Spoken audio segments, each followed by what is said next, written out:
Petrol, diesel, রান্নার gas সহ জীবনদায়ী ওষুধের মূল্য বৃদ্ধির প্রতিবাদে লাগাতার কেন্দ্রীয় সরকারের বিরুদ্ধে প্রতিবাদে নেমেছে রাজ্যের শাসক দল তৃণমূল কংগ্রেস।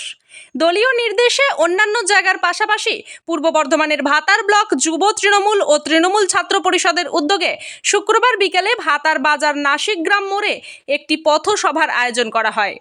এদিনের পথসভা থেকে কেন্দ্রীয় সরকারের একাধিক জনবিরোধী নীতির বিরুদ্ধে তীব্র প্রতিবাদ জানান তৃণমূল নেতৃত্বরা। এদিনের কর্মসূচিতে উপস্থিত ছিলেন রাজ্য যুব তৃণমূলের সাধারণ সম্পাদক তথা পূর্ব বর্ধমান জেলা পরিষদের শিক্ষা ও তথ্য সংস্কৃতি দপ্তরের কর্মাধ্যক্ষ শান্তনু কোনার, জেলা যুব তৃণমূলের সাধারণ সম্পাদক শেখ জুলফিকার আলী, ভাতার ব্লক যুব তৃণমূলের সভাপতি অমিত কুমার হুই, ভাতার ব্লক তৃণমূল শ্রমিক সংগঠনের সভাপতি শুভ্রাংশু বুর, ভাতার পঞ্চায়েত সমিতির পূর্ত কর্মাধ্যক্ষ শেখ শফিকুল আলম, ব্লক তৃণমূল ছাত্র পরিষদের সদস্য থেকে শুরু করে বিভিন্ন অঞ্চলের যুব তৃণমূল কর্মীরাও। বিজেপি, কংগ্রেস, সিপিএমকে আর বন্ধুগণ, এদিকে কেন্দ্রের সরকার পশ্চিমবঙ্গের নানাবিধ রাজনৈতিক অস্থিরতা তৈরি করে, রাজনৈতিক জটিলতা তৈরি করে তারা চেষ্টা করছেন ঘোড়া জলে মাছ ধরতে, আর একের পর এক জনবিরোধী সিদ্ধান্ত নিয়ে যাচ্ছেন।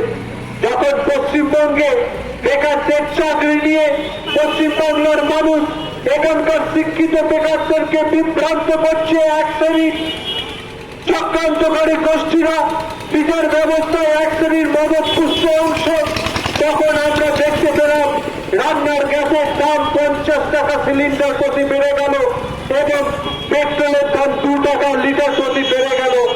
বন্ধুগণ, ভাববার সময় এসেছে।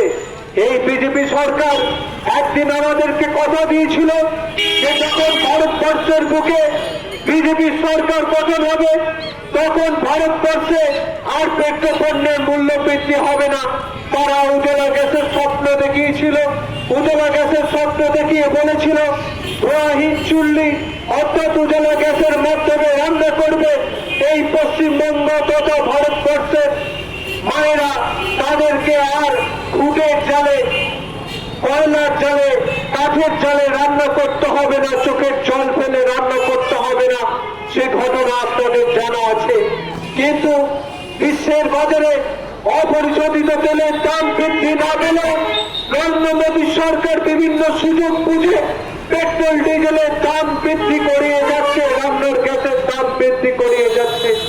এই রান্নার গ্যাসের দাম বৃদ্ধি করার মধ্যে দিয়ে মধ্যবিত্ত, নিম্নবিত্ত, উচ্চবিত্তের হেসেলে যেমন আগুন চলে যাচ্ছে, তাদের চোখ দিয়ে যেমন জল ঝরে পড়ছে, তেমনি একইভাবে পরিবহন ব্যবস্থাতে বিরাট প্রভাব পড়ছে। একটা মানুষ এখান থেকে বর্ধমান যাবেন, তার মোটরসাইকেলে 1 লিটার তেল দরকার কি 1.5 লিটার তেল দরকার, সেটার দাম 100 টাকা ছুঁয়ে গেছিল, আবার 2 টাকা বৃদ্ধি পেয়েছে। এই ভারতবর্ষের মাটিতে বন্ধুগণ আপনাদেরকে মনে করতে হবে, যখন ডিজেলের দাম বৃদ্ধি পায় তখন পরিবহন ব্যবস্থার উপর কোপ পড়ে। এখন রাস্তাঘাটে আমরা অনেক টোটো চালকদেরকে দেখতে পাই। টোটো একটা, যে টোটো চালাতে গেলে, টোটো এমনই একটা যানবাহন যে টোটো চালাতে গেলে কোনো পেট্রোল বা ডিজেলের দরকার হয় না।